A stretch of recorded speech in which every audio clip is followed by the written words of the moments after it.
صل على محمد وآل محمد.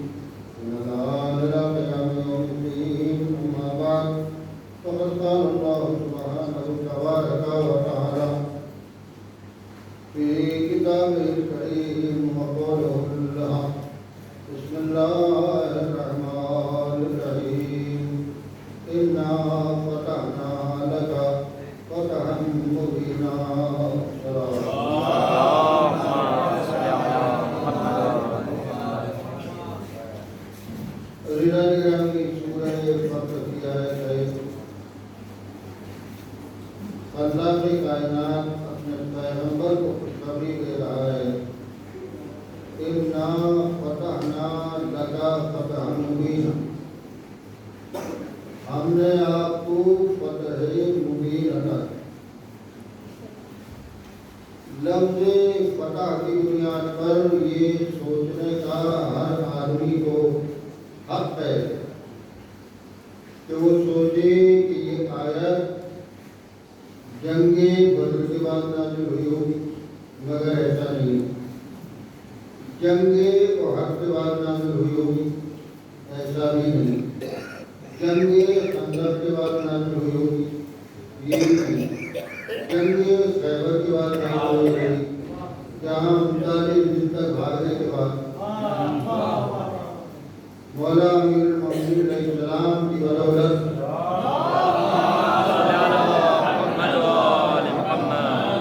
مسلمان خیبر میں جیت گئے۔ جنگ خندق کے بعد نازل ہوئی ہو کہ جہاں برزل ایمان و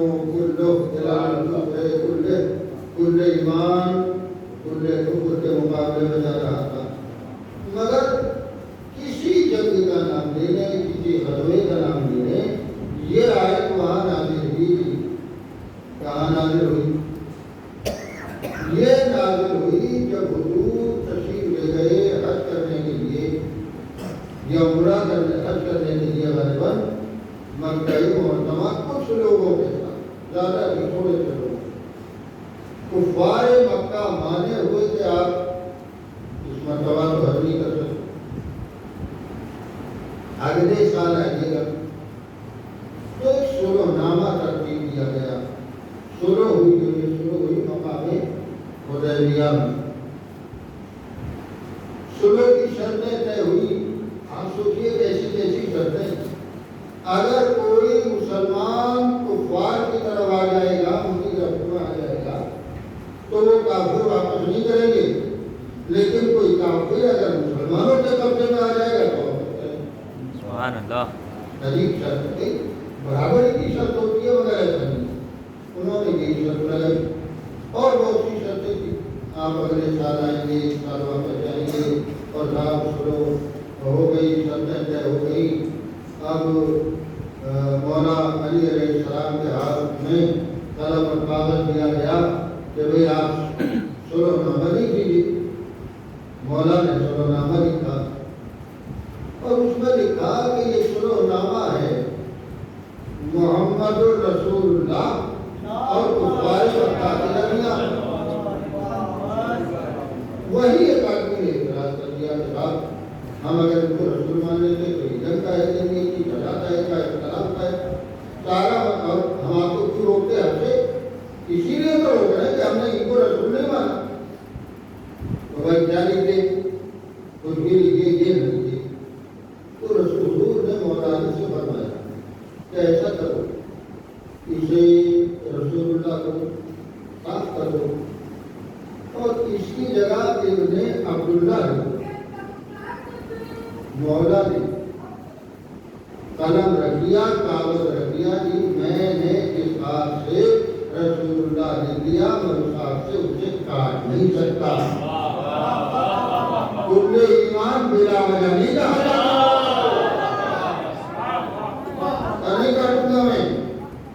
رکھ دیا. اب ایک بات اور سن لیجیے کہ پیغمبر اور علی میں استاد کون اور شاگرد کون؟ مولا کی ایک حدیث ہے علمنی رسول اللہ زکن زکا، پیغمبر نے مجھے وہی مشورہ دیا ہے جیسے پرندہ اپنے بچے کو دانا بناتا ہے. استاد کون ہوا؟ پیغمبر. شاگرد کون ہوا؟ امیر المومنین علیہ السلام. اب علیہ گرامی صلی اللہ علیہ کس نے لکھا؟ پیغمبر نے تو لکھا نہیں، لکھا امیر المومنین نے، پیغمبر کے حکم سے لکھا. جب انہوں نے کہا کاٹ دو قلم کاغذ رکھ دیا، مگر اتنا تو معلوم ہو گیا کہ شاگرد کو لکھنا بھی آتا ہے پڑھنا بھی آتا ہے.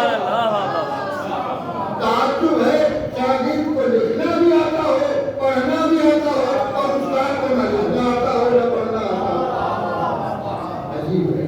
پر پیغمبر واپس چلے گئے یہاں پر تاریخ نے ایک صاحب کا ایک بہترین جملہ نقل کیا ہے. انہوں نے اپنی اس وقت تک کی پوری زندگی کے بارے میں ایک خلاصہ کر دیا ہے.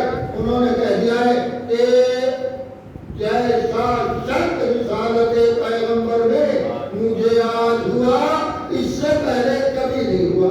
یہ ساری زندگی کا اب تک کے خلاصہ ہے. جب سے اسلام لائے ہیں تب سے لے کے اب تک. اب آئندہ کیا ہوگا یہ اعمال بتا دیں گے آگے. پر چلے گئے پیغمبر.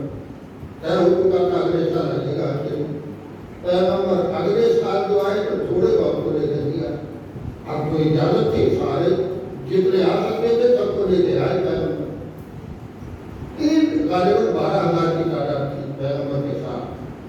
لوگوں نے کفار مکہ نے جب یہ دیکھا کہ یہ لوگ آئے تو اپنے اپنے گھروں میں جانے لگے.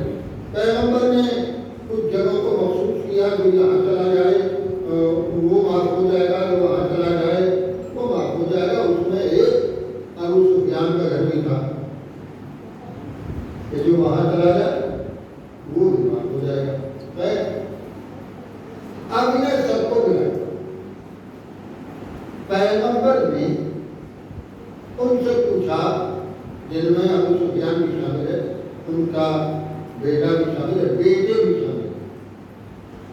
ان سے پوچھا کہ یہ بتاؤ تمہیں مجھ سے کیا امید ہے؟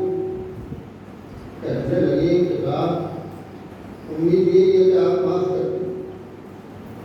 پیغمبر نے سب کو معاف. اور جو جملہ فرمایا وہ یہ تھا انتم العلماء، تمہیں آزاد کیا جاتا ہے. یہ جتنے کئی کے کہلائے علماء. مگر پیغمبر نے ایک بات آزاد تو ہندا کو بھی کر دیا، آزاد اس حبشی غلام کو بھی کر دیا جس نے جناب حمزہ کے نیزہ مارا.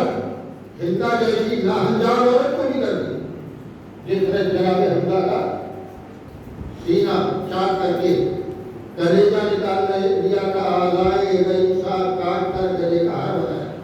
کلیجے کو چبانا چاہا تھا لیکن کلیجہ پتھر کا ہو گیا، سخت ہو گیا پتھر کی طرح، وہ چبا نہیں سکے. لوگوں نے اس بات کی تشریح بھی کی ہے کہ کلیجہ ایک نرم چیز ہوتی ہے تو آخر جب اس نے چبانا چاہا تو وہ سخت کیوں ہو گیا، پتھر کی طرح کیوں ہو گیا، کیوں نہ چبا سکی.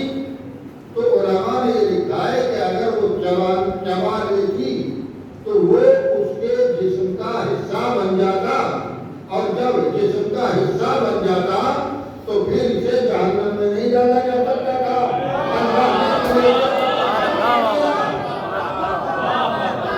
اللہ نے کلیجے کو پتھر کا بنایا تاکہ شہید کے جسم کا ذرا سا حصہ بھی اس کے پیٹ میں نہ چلا جائے، اس کے جسم کا حصہ نہ بن جائے. تو پتھر کا بنا دیا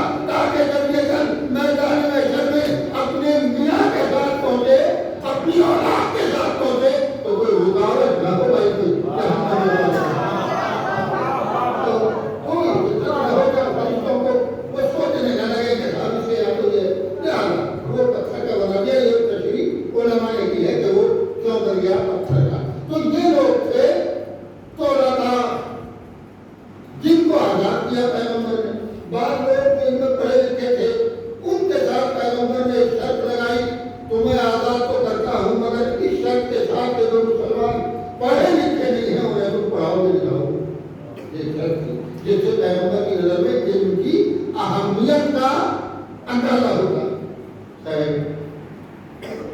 میں یہ سمجھتا ہوں کہ ابو سفیان سمجھتا تھا میں آزاد کر رہا ہوں تعلیم کو، ہندا بھی سمجھتی تھی۔ ہندا اور غلام حبشی کے بارے میں پیغمبر نے آزاد کرنے کے بعد یہ کہی تھی کہ تم دونوں میرے سامنے مت آیا کرو، جب تم آتے ہو تو مجھے چچا حمزہ یاد ہے، یہ جملے حضور نے فرمائے تھے، تو یہ لوگ سامنے نہیں آتے تھے۔ معاف کیا تھا پیغمبر، مگر ساتھ میں یہ بھی درد کہہ دیا۔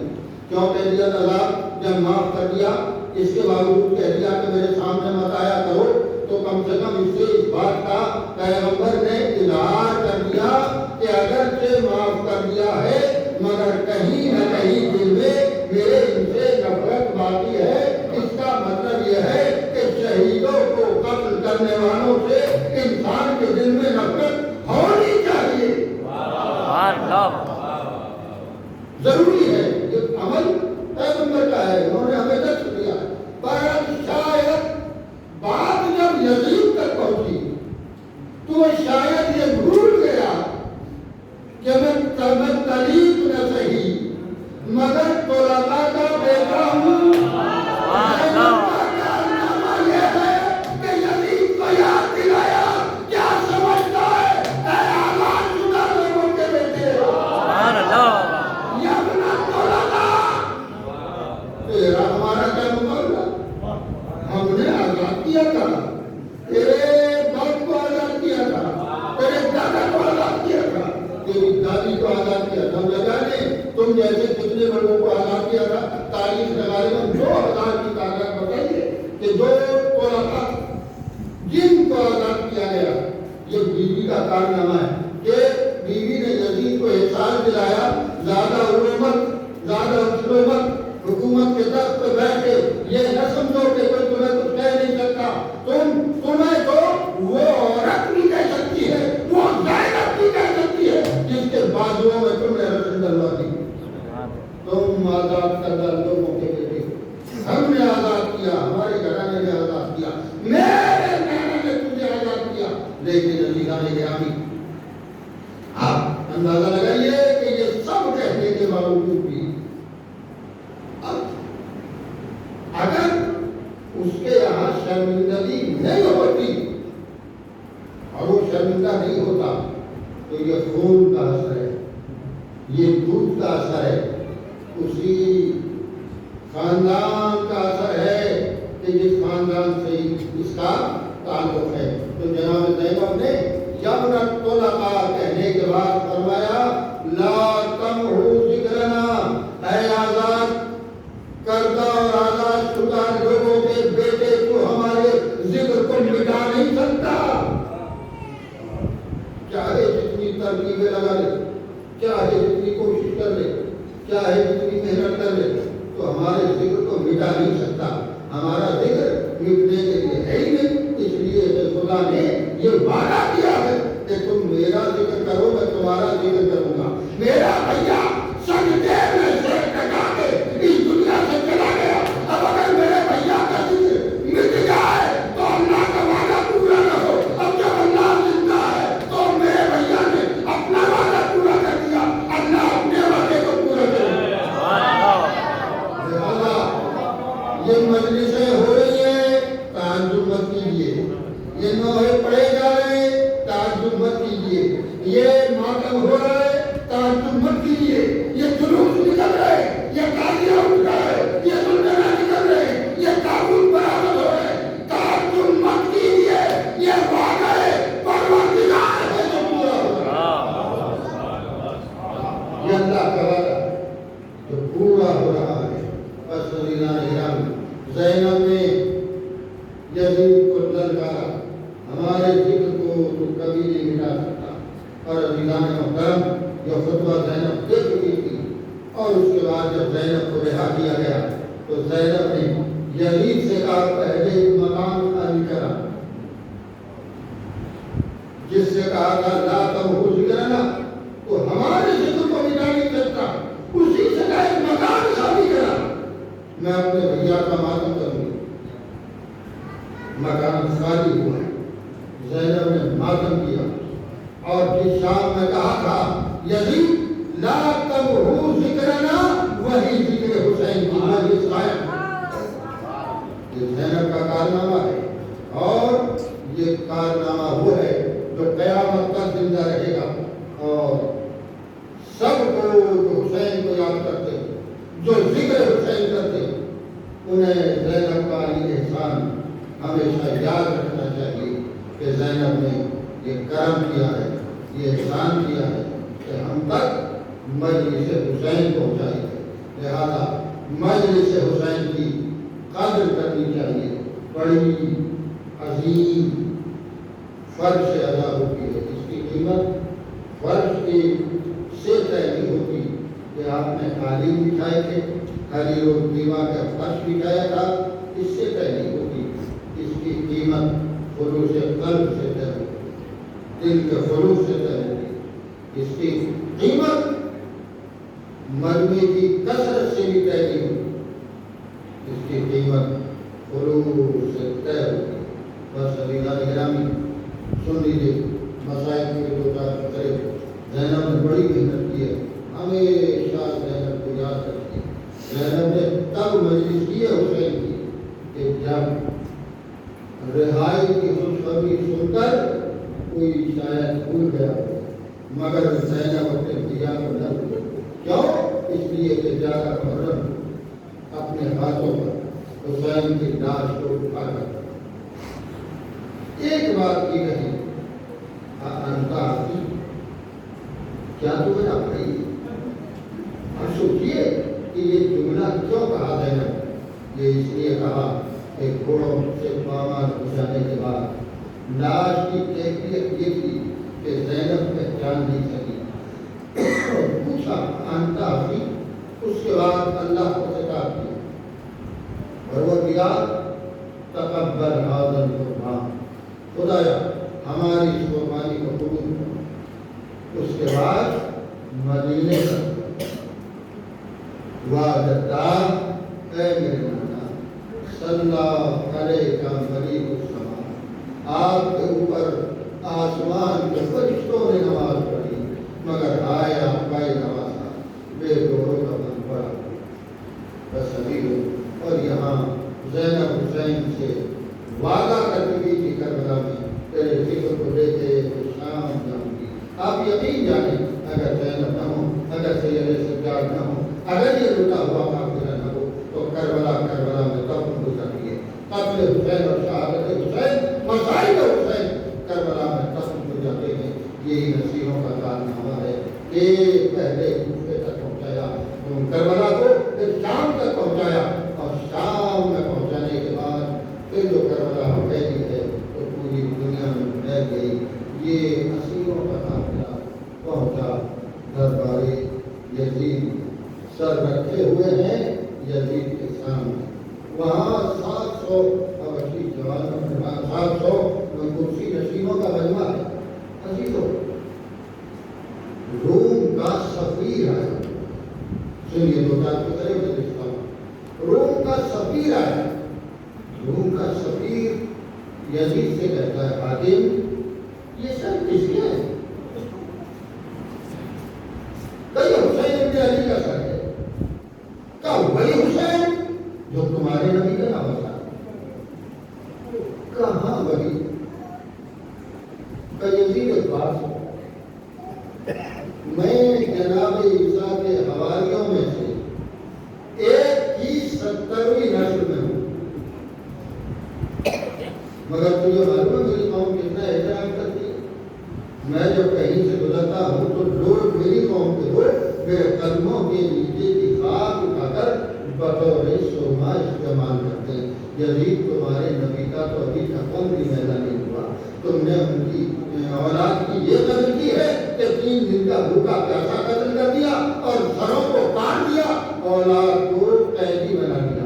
بعضی تو کہتا ہے کہ اس کو قتل کر دو ورنہ یہ جا کے اپنی حکومت میں بتائے گا, اپنے یہاں کے بادشاہ روم کو بتائے گا.